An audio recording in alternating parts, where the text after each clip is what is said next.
আজকে শেষ জমা হয়ে যেতে পারে, জমাতুল বিদাও হতে পারে। যদি 29 রোজা যায় তাহলে আগামী শুক্রবারে ঈদের নামাজ ইনশাআল্লাহ। খুশি না বেজা? একটা রোজা কম হইলে খুশি। যদি 30 রোজা যায় তাহলে শনিবারে ঈদ হবে। আমরা শুক্রবারে হলেও খুশি, শনিবার হলেও খুশি। আল্লাহ যেটা দিবেন, আল্লাহ যেটা দিবেন সেটাতেই খুশি। আজকে যদি জমা শেষ হয় তাহলে তো আমরা আগামী জুমায় ঈদের নামাজ পড়ব, আবার জুমাও হবে। রোজা রেখে আজকে একটা শেষ জমা হয়ে যায়। তো রমাদান আমাদের জন্য রহমত হিসেবে এসেছে, মুক্তির পয়গাম নিয়ে এসেছে, আমাদের গুনাহ মাফের সওগাত নিয়ে এসেছে মাহে রমাদান। এই রমাদানের অনেকগুলো ইবাদত আছে, বিশেষ করে সিয়াম, রোজা পালন, কিয়াম, সালাতুত তারাবি, সালাতুত তাহাজ্জুদ। এরপরে রমাদানে আরেকটি ইবাদত আমরা সাধারণত করে থাকি, সেটা হলো যাকাত। যাকাত বছরে একবার, সেটা জানুয়ারি টু জানুয়ারি হতে পারে, ডিসেম্বর টু ডিসেম্বর হতে পারে, আবার রমাদান টু রমাদান হতে পারে। মুমিনেরা একটু রমাদানটাকে টার্গেট নেয় যে রমাদানে দান সাদাকা করলে সওয়াব বেশি হয়। রাসূলুল্লাহ বলেছেন একটায় 70 গুণ, আর সেটা আল্লাহ তাআলা 700 গুণ পর্যন্ত বাড়িয়ে দেন। সুবহানাল্লাহ। সেই জন্য যাকাতটাকে রমাদান টু রমাদান হলে দুটা দিকে লাভ হয়ে গেল, খরচ যাকাত আদায় হল আর সওয়াবের আধিক্য পাওয়া গেল। সেজন্য যাকাতটা সম্পর্কে আমরা কিছু আলোচনা করতে চাই। যাকাত শব্দটি তো কোরআনের শব্দ, হাদিসেরও শব্দ, এটা আরবি শব্দ। যাকাত শব্দটির অর্থ যদি করা হয় তাহলে অভিধান খুঁজলে আমরা পাই, আর মুআজ্জামুর রশিদ একটা অভিধান আছে, আরবি টু আরবি অভিধান। যেহেতু আরবি শব্দ, আরবি শব্দটাকে আরবরা কিভাবে বিশ্লেষণ করে সেটা জানলে সহজ হয়। আমরা বাংলা অর্থ করব, কিন্তু আরবরা যাকাত শব্দটাকে 4টি মৌলিক অর্থে প্রয়োগ করে। কয়টি অর্থ বললাম? 4টি মৌলিক। এক নম্বর বলেন তারা যাকাত মানে হলো আল বারাকা। যাকাত শব্দের অর্থ হলো বরকত, যাকাতের মধ্যেই বরকত নেই। সুবহানাল্লাহ। যাকাতের একটি অর্থ হলো আন-নামাউ, বৃদ্ধি পাওয়া, বাড়ে। যাকাতের মধ্যে যাকাত দিলে সম্পদ বাড়ে না কমে? যাকাত শব্দের অর্থের মধ্যে বৃদ্ধির কথা আছে, তাহলে তো আর কোনো বাকি থাকে না। এরপরে যাকাতের অর্থ হলো আত-তাহার, পবিত্র হওয়া, পবিত্রতা লাভ করা। এগুলো সবগুলোই যাকাত শব্দের অর্থ। যাকাতের অর্থ হলো আস-সালাহ, কল্যাণ। আমরা যদি বলি বাংলায় যাকাতের আরবিটা না বললাম, বাংলাটাই যদি বলি, যাকাতের মৌলিক 4টি অর্থ। যাকাত অর্থ বরকত, যাকাত অর্থ বৃদ্ধি, যাকাত অর্থ পবিত্রতা, যাকাত অর্থ হলো কল্যাণ। তাহলে যাকাতের ভিতরে এতগুলি বরকত আছে। সুবহানাল্লাহ বলেন। এমন একটা চমৎকার শব্দ আল্লাহ তাআলা চয়েস করেছেন। ইমাম ইবনে তাইমিয়া রাহিমাহুল্লাহ তার মাজমুউল ফাতাওয়া, লম্বা কিতাব, ফ্লোর থেকে এত উঁচা হবে, এত বড় কিতাব তিনি লিখেছেন, জেলে বসে বসেছেন। সুবহানাল্লাহ। জেলে যাওয়া ভালো না খারাপ? ভালো। কামনা করার দরকার নেই, আল্লাহ ভালো, যেহেতু আমার একবার জেলে নিয়ে, এরকম না। যদি যাওয়া লাগে তো যেতে হবে, যেতে হবে। সেখানেও মুমিনেরা গিয়ে কাজ করে। সুবহানাল্লাহ বলে। জেলখানায় গিয়েও লোক বানায়, নিজের দলে লোক আনে না, আনে না। যারা চুরিদারি করে ডাকাত, এরাও ডাকাত বানায়। আবার যারা ইমানদার, দিনদার, ইসলামী আন্দোলনের জন্য জেলে নিয়ে গেছে, ওখানে গিয়েও দেখি এই কাজ করে, কি লাভ হইল? ওখানে গিয়েও এই কাজ করে। তো আমাকে যখন ডিবি অফিসে ওই যে জিজ্ঞাসাবাদ করে, এই আমার সাহস দেয়, আমার হুজুর আমার একটু চিন্তা দেখে, টেনশন দেখে আর কি। তো এত টেনশনে কি আছে? এখানে যারা আসে এখানে যত শাস্তি পাক যাওয়ার পরে বের হয়ে আবার সেইটাই করে, থামে না। এই যে শাস্তি টাস্তি পাইয়া গেল, কি ওটা ছেড়ে দিবে না? এই কাজ না, ছাড়ে না। কারণ ডাকাতি, যে হ্যাঁ ডাকাতি করে, আবার যে দিনদার ইমানদার তার দিনের কারণে তাকে দিয়েছে, এখানে গিয়ে বের হয়ে আরো এটা আরো বেশি করে। এই পরে আমার একটু সাহস হয়েছে। এই জন্য ইমাম ইবনে তাইমিয়া রাহিমাহুল্লাহ তিনি বসে বসে সেখানে জেলে এত বড় কিতাব লিখেছেন, মাজমুউল ফাতাওয়া, ফতোয়ার সম্ভার। সেখানে তিনি বলেন যাকাতকে যাকাত এজন্য বলা হয় লিআন্না যাকাত তুযাক্কি নাফসাল মুতাসাদ্দিক। যাকাতটা যাকাত দাতার আত্মাটাকে পরিশুদ্ধ করে দেয়। সুবহানাল্লাহ। এইজন্য যাকাতকে যাকাত, যেই যাকাত দেয় তার আত্মাটা পরিশুদ্ধ হয়ে যায়, পবিত্র হয়ে যায়। আর কোরআন কারীমের সূরা তাওবার 103 নম্বর আয়াত আল্লাহ বলছেন, রাসূলকে লক্ষ্য করে আল্লাহ বলছেন, খুয মিন আমওয়ালিহিম সাদাকাতান তুতাহহিরুহুম ওয়া তুযাক্কিহিম বিহা। সূরা তাওবা আয়াত 103। নবীকে বলেন, নবী আপনি যাকাত কালেকশন করুন, এর মাধ্যমে আপনি তাদেরকে, তাদের সম্পদটাকেও পবিত্র করবেন, তাদের আত্মাকেও পবিত্র করে দিবেন। সুবহানাল্লাহ। দেখেন যাকাত দেওয়ার মধ্যে একদিক থেকে সম্পদটাও পবিত্র হয়, আরেক দিক থেকে আত্মাটাও পবিত্র হয়। এটা কোরআনের কথা, ওলামায়ে কেরাম বলেছেন। আর যাকাত শব্দের অর্থের মধ্যে এটা নিহিত আছে। আর মূলত শরঈ দৃষ্টিকোণ থেকে যাকাতটা তো একটা নির্ধারিত ইবাদত। আমরা তখন যা অর্থ জানলাম, ঠিক আছে, কিন্তু এটা একটা সুনির্দিষ্ট ইবাদত। তাহলে হিসাতুল মুকাদ্দারা, সুনির্দিষ্ট একটা অংশ নিতে হবে এবং সুনির্দিষ্ট ফি জিহাতিন মুআয়্যানা, নির্ধারিত জায়গায় ব্যয় করতে হবে এবং ফি ওয়াক্তিন মাখসুস, নির্দিষ্ট টাইমে।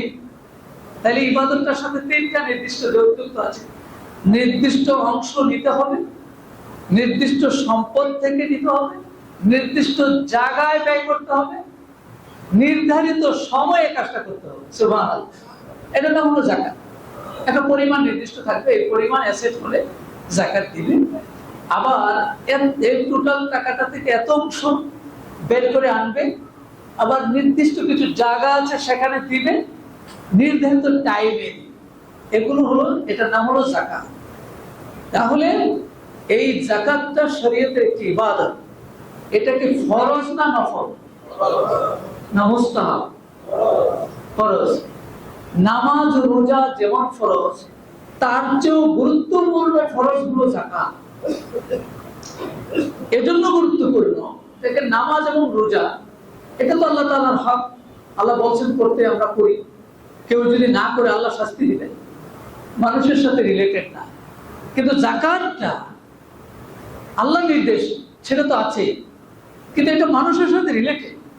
সূরা জারিয়াতের 19 নম্বর আয়াতে আল্লাহ বলছেন, আফি আমওয়ালিহিম হাক্কুল লিসাইলি ওয়াল মাহরুম। সূরা জারিয়াত আয়াত নম্বর 19। সেখানে আল্লাহ বলছেন যে অবশ্যই ধনীদের সম্পদের মধ্যে রয়েছে দরিদ্রদের হক। হক মানে কি? এটা কি নফল হবে? হক মানে তো অধিকার। তাহলে যেহেতু অধিকার আছে, তাহলে আপনার নামাজ না পড়লে আল্লাহ শাস্তি দিবেন, মাফও করে দিতে পারে। কিন্তু যাকাত যদি কেউ না দেয়, তাহলে ওই ব্যক্তির তো হক আছে। আমার 1 লাখ টাকা আছে, 1 লাখের মধ্যে 2,500 তো আমার না, কার? 2,500 কার? গরিবের। আল্লাহ বলছেন সূরা জারিয়াত 19 নম্বর আয়াত। তাহলে আপনি তো এই হক আর ব্যবহার করতে পারছেন না, হিসাবেও আসবে না, কাগজ কলমে আসবে না, ব্যাংকে আসবে না, সব আলাদা করে টোটাল বাদ হয়ে যাবে। কারণ এটা আরেকজনের হক। আরেকজনের হক আমরা রাইখা রাখলে তো আমার বিপদ আছে, বিপদ, মহাবিপদ, মহাবিপদ। আগে যে অ্যাসেটটা আছে ওই অ্যাসেটটাও বিপদগ্রস্ত হয়েছে, বাতিসে আছে। আর এই 2.5% আলাদা করে ফেললে আমার বাকিটা যেটা রইল এটা নিরাপদ। এজন্য নামাজ রোজার চেয়েও যাকাতের গুরুত্ব আরো বেশি। কোরআনে যত জায়গায় দেখবেন আকিমুস সালাত, তবে নামাজ কায়েম করো, ওয়া আতুজ যাকাত, এবং যাকাত প্রদান করো। দেখেন নামাজের সাথে যাকাত, নামাজের সাথে একবার নামাজের সাথে যাকাত রিলেটেড। 82 জায়গার মতো, প্রায় 82 জায়গায় নামাজের কথা আছে কোরআনে, তো সে জায়গায় যাকাতও আছে।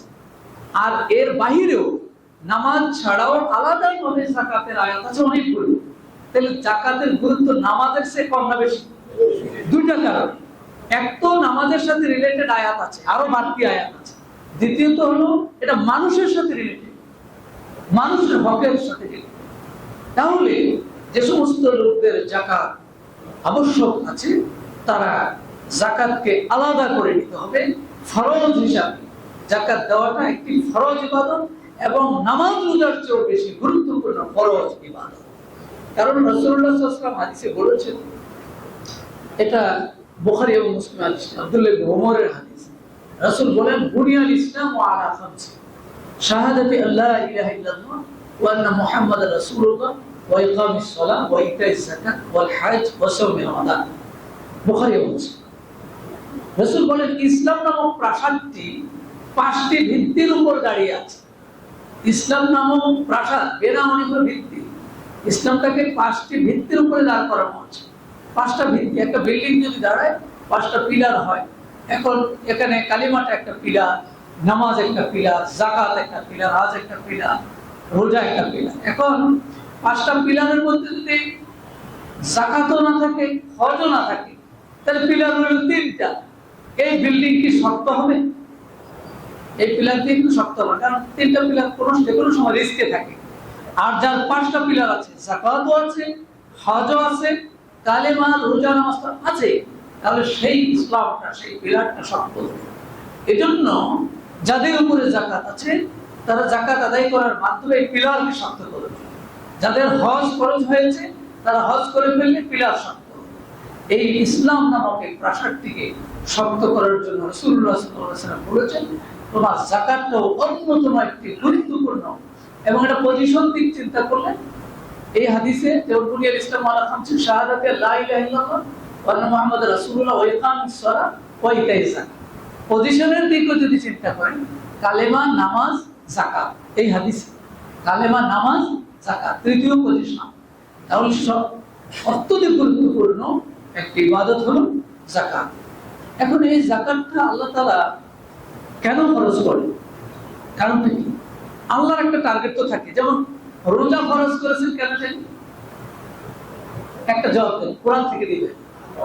হ্যাঁ, মাশাআল্লাহ, আহসান, শুকরান। এই তো মুসলিম ভালো লাগে, বক্তা একটু প্রাণ পায়। আর সব হুজুরের কন্ট্রাক্টর দিয়ে যদি আপনারা ঘুমান, তা আমি তো কতক্ষণ পরে আমার আর আসবে না, কথা আসবে না। এই জন্য একটু সজাগ থাকে। সূরা বাকারা 183-তে আল্লাহ এই টার্গেটটা বলে দিয়েছেন যে লাআল্লাকুম তাত্তাকুন, রোজাটা ফরজ করেছি বান্দারা তাকওয়া অর্জন করবে। আর এই যাকাতটা ফরজেরও একটা টার্গেট আছে। এটা হাদিসে বুখারীতে আছে, আর কোরআনুল কারীমে তো আয়াতে আলাদা আছে।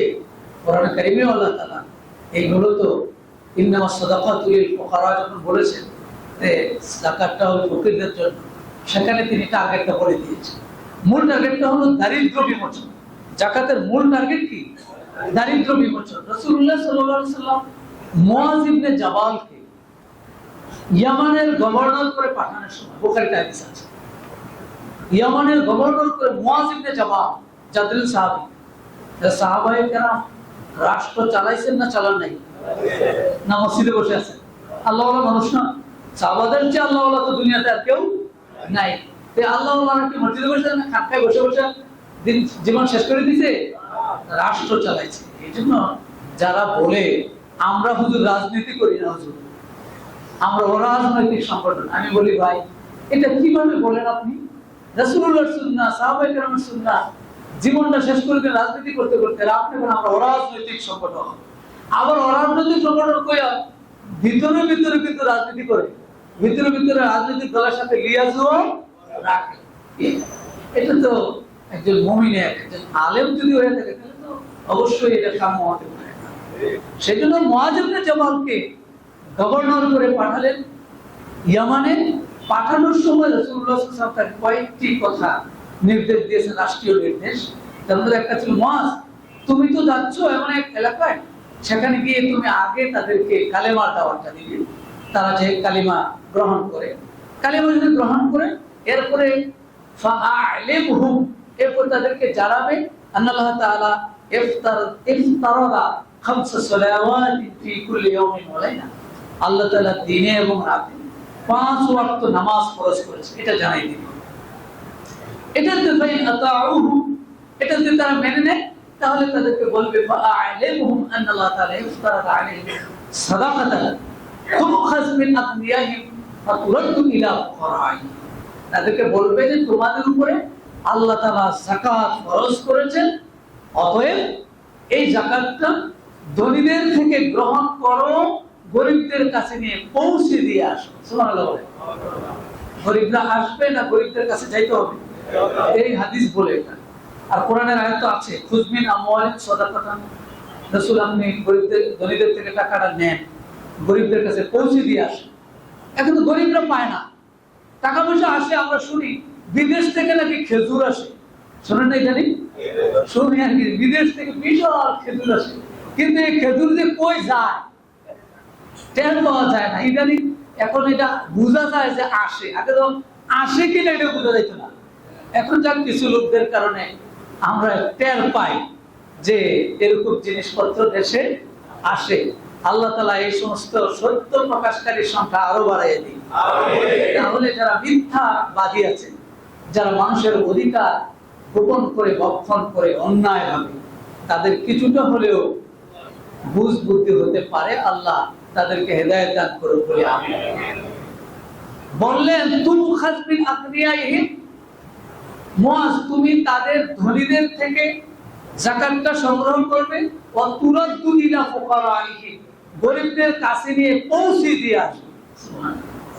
দিয়ে আসবে, তাহলে হলো কি মূল টার্গেট হলো দারিদ্র বিমোচন, গরিব থাকবে না। একটা ইসলামী সমাজে কোনো গরিব, এটা আল্লাহর টার্গেট।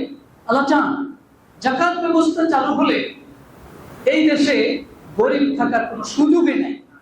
পৃথিবীর ইতিহাস সাক্ষী, ওমর ইবনে আব্দুল আজিজ যাকাত ব্যবস্থা কায়েম করে যাকাত নিয়ে খালি ঘুরে, কারে দিবে, সবাই ধনী, সবার টাকা আছে, সবাই হ্যাঁ কয় আমি তো যাকাত দেওয়ার জন্য ঘুরতেছি, আর আমিও ঘুরতেছি, যাকাত দেওয়ার লোক নাই। এরকম একটা সমাজ আমরা কি চাই না? চাই না?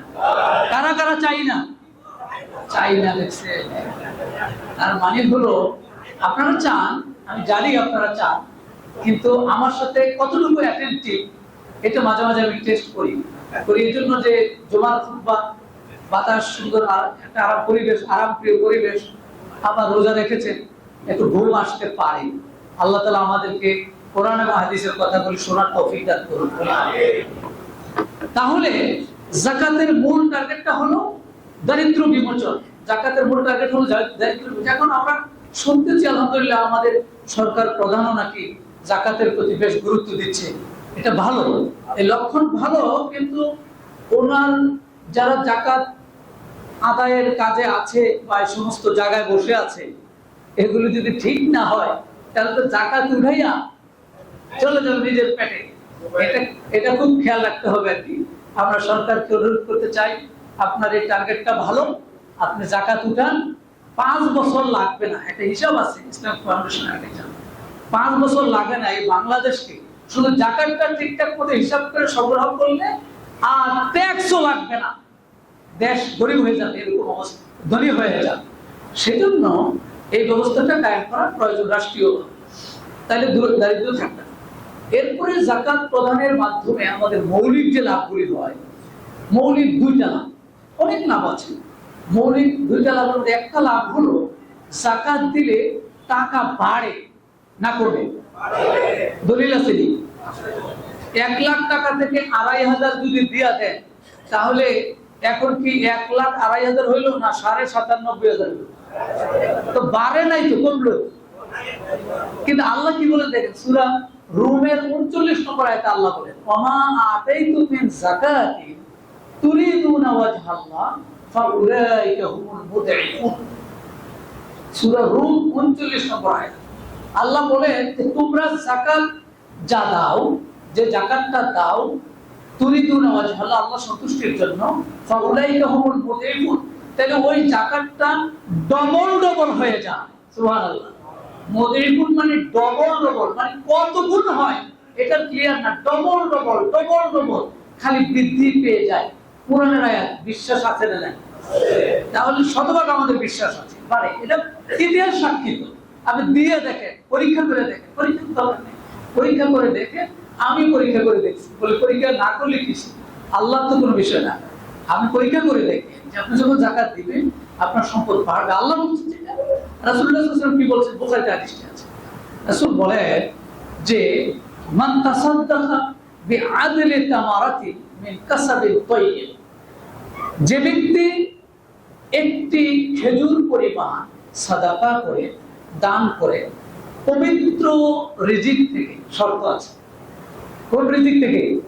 পবিত্র রিজিক থেকে, পবিত্র হালাল, হালাল ইনকাম থেকে দিতে হবে। হারাম ইনকাম, অভাব নাই, সেখান থেকে যাকাত দিলে কাজ হবে? কাজ হবে না। কিন্তু কারণ ওয়ালা ইয়াকবালুল্লাহু ইল্লা তাইয়্যিবা, আল্লাহ তো হালাল ছাড়া গ্রহণ করেন না। হাদিস এটা, বুখারী। তাইলে পবিত্র হালাল দ্রব্য থেকে যাকাতটা দিবে, এবং আল্লাহ তাআলা হালাল ছাড়া গ্রহণ করেন না। আর ফাইনাল্লাহ ইয়াতাকাব্বালুহা বিয়ামিনিহি, আর আল্লাহ তাআলা এই দানটাকে তিনি ডান হাতে গ্রহণ করেন। সুবহানাল্লাহ। এই হালাল ইনকাম থেকে যে দানটা করা হয় সেটাকে তিনি ডান হাতে গ্রহণ করেন। সুম্মা ইউরাব্বিহা, এরপর এটাকে বাড়াইতে থাকেন, বাড়াইতে বাড়াইতে বাড়াইতে হাত্তা কামা ইউরাব্বি আহাদুকুম ফালুয়া, যেমন তোমরা হাতির বাচ্চাকে লালন পালন করতে করতে বড় করো। উদাহরণ দিয়েছেন রাসূল, একটা উদাহরণ দিয়েছেন। আপনার হাতি দেখছেন না দেখেন না? দেখলে তো আমার উদাহরণ কাজ হবে না। 1500 বছর আগের উদাহরণ। এখন কি বাংলাদেশে হাতি নাই? রাস্তাঘাটে অনেক সময় মাঝে মাঝে হাতি দেখা যায়, হাতি দিয়ে কাজ করে। তো এই হাতির উদাহরণ দিয়েছেন। ওই হাতির বাচ্চাটা ছোট্ট একটা বাচ্চা হয়, হয়তো এটা বড় বড় হতে হতে হাত্তা তাকুনা মিসলাল জাবাল, পরে গিয়ে একটা পাহাড়ের মতো হয়ে যায়। তোমার ওই ছোট্ট খেজুরের দানটা, যেটা তুমি হালাল ইনকাম থেকে দিয়েছিলে আল্লাহ সন্তুষ্টির জন্য, আল্লাহ এটা গ্রহণ করে বাড়াতে বাড়াতে বাড়াতে পাহাড়ের মতো বড় করে দেন, এত বেশি বৃদ্ধি পেয়ে যায়। তাহলে এই হাদিস এবং কোরআনের আয়াত স্পষ্ট বোঝা যায় আমাদের দান সাদাকা গুলো, বিশেষ করে যাকাত গুলো বৃদ্ধি পাবে, বৃদ্ধি পেতে পেতে পাহাড়ের মতো হয়ে যাবে। আরেকটা লাভ হলো ইন্না তুকাফিরুল খাতায়া ওয়াজ যুনুব, যাকাত দানকারী পবিত্র হয়ে যায়, পরিচ্ছন্ন হয়ে যায়, গুনাহ থেকে মুক্ত হয়ে যায়। হাদিস শরীফে আছে, তিরমিজি হাদিস, আস-সাদাকাতু তুতফিউল খাতিআতা কামা ইউতফিউ আল-মাউ আন-নার।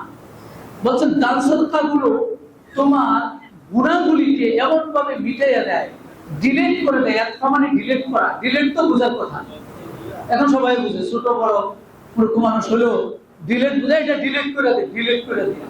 কি ইংরেজি শব্দ লাগে, আরবি বলে ইতফা, এতই ডিলিট করা। রাসূল বলে যে যাকাত দানকারী, সাদাকা দানকারীর গুনাহগুলি আল্লাহ এমন ভাবে ডিলিট করেন যেমন আগুনকে পানি এসে নিভাইয়া দেয়। আগুন জ্বলছে, সেখানে পানি ঢেলে দিলে যেমন একবারে পানি আর আগুন থাকে না, গুনাহগুলি এভাবে পাক সাফ হয়ে যায়। সুবহানাল্লাহ। তাহলে আমরা যাকাত দেব না দেব না? ইনশাআল্লাহ। যাদের যাকাত হয়েছে তারা যাকাত হিসাব করে দিবে। যদি কেউ না দেয় যাকাত, যদি কেউ না দেয় তার পরিণামটা বুখারীতে হাদিস 1403 রাসূলুল্লাহ বলেছেন, আন্না নবী সাল্লাল্লাহু আলাইহি ওয়াসাল্লাম قال মান আতাহুল্লাহু মাল, যাকে আল্লাহ তাআলা সম্পদ দিয়েছেন, ফালাম ইউআদ্দি যাকাতা, সে যাকাত আদায় করে না। সম্পদটা আল্লাহর একটা নিয়ামত না, সবাইকে তো দেয় না। রাস্তার ফুটপাতে পড়ে আছে কত মানুষ, আপনার মতো পড়ে আছে, টাকা নাই, পয়সা নাই, বাড়ি নাই, ঘর নাই। ভাই, এইগুলো মাঝে মাঝে ফিকির করতে হবে। আল্লাহ আমাকে দিয়েছে, সম্পদ দিয়েছেন, আর আল্লাহই বলছেন যে বান্দা তুমি একটু যাকাত দাও, তুমি একটু দান করো, এটা আল্লাহ বলছে। করলে অসুবিধা কি? কে শয়তান এটাকে মাথায় না দেয়, না দেওয়া যাবে না, এটা শয়তানের কাজ। এই জন্য রাসূলুল্লাহ বলছেন, যাকে আল্লাহ তাআলা সম্পদ দিলেন কিন্তু সে যাকাত দেয় না, মুসলালাহু ইয়াউমাল কিয়ামাতি সুজাআন আকরা, কিয়ামতের দিন এই সম্পদগুলোকে করে দেওয়া হবে ট্যাগ মাথা বিশিষ্ট বিষধর সাপ। নাউজুবিল্লাহ বলেন। খেয়াল করেন, এত কষ্ট করে উপার্জিত সম্পদ, কত না কষ্ট হয় টাকা উপার্জন করতে, সেই সম্পদগুলো যাকাত না দেওয়ার কারণে বিষধর সাপ হবে। কিয়ামতের দিন ওই ব্যক্তির গলায় এই সাপ হয়ে ঝুলিয়ে দেওয়া হবে। থুম্মা ইয়াখুযু বিলিহতিমাতাইহি ইয়ানি বিশিক্কাইহি, সে তার এই সাপ তাকে মুখের দুই পাশে ভাবে, গলায় তো সাপ হবে, সাপ এইভাবে কামড়াইতে থাকবে, তার মুখের দুই পাশটা কামড়াইতে থাকবে, কামড়াইতে কামড়াইতে বলবে সুম্মা ইয়াকুল আনা কানজু আনা মালু, আমি তোমার সম্পদ, আমি তোমার ব্যাংক ব্যালেন্স। নাউযুবিল্লাহ বলে। কেন এত কষ্ট করে আমি 2.5% বাদ করে রাখলে অসুবিধা, আমার ওইটা পবিত্র হলো, কিয়ামতে আমি শাস্তি পেলাম না, নিয়ামত পেলাম, দুনিয়া বরকত হলো, আত্মা পবিত্র হলো, সম্পদ পবিত্র হলো, হালাল হলো, আল্লাহ বাড়াই দিবেন, এই কথাগুলি জানার পরেও কোন যাকাত দাতা যাকাত না দিয়ে থাকে। এখন যাকাত কার উপরে খরচ, এটা একটু জানা প্রয়োজন। সংক্ষেপে কথা হলো, আমরা জানি মাসালা যাকাতটা খরচ হয় যে সাহেবে নিসাব হবে, নিসাব ওয়ালা, নেশাবওয়ালা, নেশাবওয়ালা মানুষ কে? নেশাবওয়ালা মানুষ যাদের সম্পদ আছে। কি পরিমাণ সম্পদ? এটা রাসূলুল্লাহ সাল্লাল্লাহু আলাইহি ওয়াসাল্লাম একটা মেয়ার দিয়েছেন। এটা হাদিসটি আবু দাউদ শরীফের 1572 একটা হাদিস আছে। এখানে আলী রাদিয়াল্লাহু তাআলা হাদিসটি বর্ণনা করেছেন। রাসূল বলেন হাতু রুবাল উশুর মিন কুল্লি 40 দিরহাম, তোমরা 40 প্রত্যেক 40 দিরহাম থেকে 1 দিরহাম বের করে নেবে। ওয়ালাইসা আলাইকুম শাইউন হাত্তা তাতিম্মা 100 দিরহাম, 200 দিরহাম পর্যন্ত না হলে তোমাদের কোনো যাকাত আসবে না। ফাইদা কানাত 100 দিরহাম, যদি তোমাদের কারো কাছে 200 দিরহাম আসে, ফাফিহা 5 দারাহিমা, সেখান থেকে 5 দিরহাম আলাদা করে নেবে। এরপর যত বাড়বে সেভাবে হবে। এটা হলো হাদিস, একটা বেসিক হাদিস। আর আমাদের আধুনিক মাপে 7.5 ভরি স্বর্ণ কিংবা 52.5 ভরি রূপা অথবা তার সমমূল্যের সম্পদের মালিক যদি কেউ হয়, তাহলে তার উপরে যাকাত খরচ হবে, তার উপরে যাকাত খরচ হবে। কারণ এই 7.5 ভরি কথা তো এখানে নাই, এখানে আছে হলো 200 দিরহাম, 200 দিরহামের কথা আছে। এই রৌপ্য দিরহাম আর হাদিসের অন্য হাদিসে 100 মিসকাল, 100 দিনার স্বর্ণের কথা আছে। তো স্বর্ণ হলে 7.5 ভরি, রৌপ্য হলে 52.5 ভরি। এখন এটা দাম কত? এখন তো রাসূল 1500 বছর আগে বলেছেন স্বর্ণ এবং রৌপ্যের মূল্যমান 7.5 আর 52.5 সেম ছিল 1500 বছর আগে। আর এখন তো সেম নাই, এখন তো স্বর্ণের বর্তমান বাজারও যদি ধরে, আমরা আজকের বাজার ধরলে 20,03,295 টাকা 7.5 ভরি স্বর্ণের মোটামুটি দাম আসে। আর উপর দিকে গেলে 3,33,742 টাকা দাম আসে। তো এখন ওলামায়ে কেরাম বলেছেন, যেহেতু রাসূল অপশন দিয়েছেন স্বর্ণ অথবা রৌপ্য, রৌপ্যের দিকে যাইতে বলেছেন। রৌপ্যের দিকে গেলেও 3,33,742 টাকা যদি কোনো ব্যক্তি মৌলিক প্রয়োজনের বাহিরে বছর শেষে উদ্বৃত্ত থাকে, সে নিসাব পরিমাণ, অর্থাৎ নিসাবের মালিক আগে কে হবে দেখে, যে এই পরিমাণ সম্পদের মালিক হলো, ধরেন 3.5 লাখ টাকা, 3.5 লাখ টাকা তার অ্যাসেট আছে মৌলিক প্রয়োজনের বাহিরে। মৌলিক প্রয়োজন কি? থাকার ঘর, পরিধানের বস্ত্র, চলার বাহন। থাকার ঘর, পরিধানের বস্ত্র, চলার বাহন, এগুলি বাদ দিয়ে তার যদি অ্যাসেট এই পরিমাণ থাকে, সে সাহেবে নেশাব হয়ে গেল।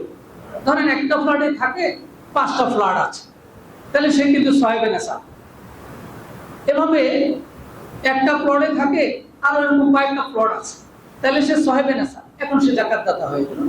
এখন যাকাতের যখন হিসাব করবে, তখন সে স্বর্ণ 1 ভরি, রৌপ্য 6 ভরি, নগদ অর্থ ব্যাংক এত টাকা, নগদ অর্থ হাতে এত টাকা, ব্যবসায় বিনিয়োগ এত টাকা, ডিপিএস এত টাকা, প্রভিডেন্ট ফান্ড এত টাকা, টোটাল হিসাব করে ফেলবে। হিসাব করে যোগ দিবে এত।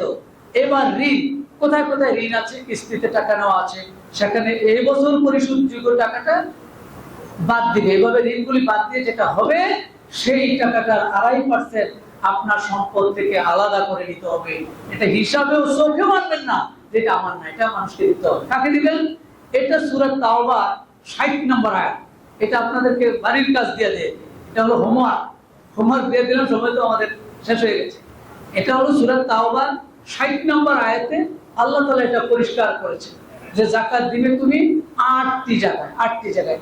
ইন্নামাস সাদাকাতু লিল ফুকারা ওয়াল মাসাকিন, ফকির মিসকিন ওয়াল আমিলিনা আলাইহা, যাকাত বিভাগের কর্মচারী ধনী হলেও, ওয়াল মুআল্লাফাতি কুলুবুহুম, হৃদয় আকৃষ্ট করার জন্য, দ্বীনের প্রতি হৃদয় আকৃষ্ট করার জন্য যাকাতের টাকা দেওয়া, অফির রিকাব, গোলামকে মুক্ত করার জন্য যাকাতের টাকা দেওয়া যাবে, ওয়াল গারিমিনা, ঋণগ্রস্ত ব্যক্তি জীবন পরিচালনার জন্য, জীবনটা বাঁচানোর জন্য ঋণ করেছে, সেই ঋণ পরিশোধ করবে যাকাতের টাকা। অফি সাবিলিল্লাহ, আল্লাহর রাস্তায়, আল্লাহর রাস্তা তো সবই, কিন্তু বিশেষভাবে এখানে একটা খাত হলো আল্লাহর রাস্তা, সাবিলিল গুজার, সাবিলিল্লাহ আল্লাহর রাস্তা বলতে জিহাদকারীদের, যোদ্ধাদের জন্য এবং যুদ্ধের অস্ত্র কেনার জন্য তাদেরকে যাকাতের টাকা আলাদা দেওয়া যাবে। ওয়াবিস সাবিল, মুসাফির, ধনী হওয়া সত্ত্বেও, বাড়িতে ধনী কিন্তু পথে মুসাফির হয়ে গেছে, এখন টাকা পয়সা সব ছিনতাইকারী ইয়ে থেকে সদরঘাট লঞ্চ স্টেশন থেকে হয়ে গেছে সব, কিন্তু ধনী, টাকা নাই, যাকাতের টাকা দেওয়া যাবে। আর ওয়াবিস সাবিল ফরিদাতাম মিনাল্লাহ, এটা আল্লাহর পক্ষ থেকে নির্ধারিত, এখানে বাড়ানো কমানোর কোনো সুযোগ নাই, এই খাতগুলিতে দিতে হবে। এই খাতগুলিতে দিবে। এখানে ফকির এবং মিসকিনের সামান্য একটু আইডিয়া দেই। ফকির মিসকিন যেহেতু দারিদ্র বিমোচন হলো যাকাতের মূল টার্গেট, ফকির কারা আর মিসকিন কারা, দুইজনই অভাবী। ফকির এবং মিসকিন দুইজন তো অভাবী, একটা বললেই হতো আল্লাহ তাআলা, কিন্তু আল্লাহ দুইটা বললেন কেন? তাহলে কিছু না কিছু একটু তফাৎ আছে।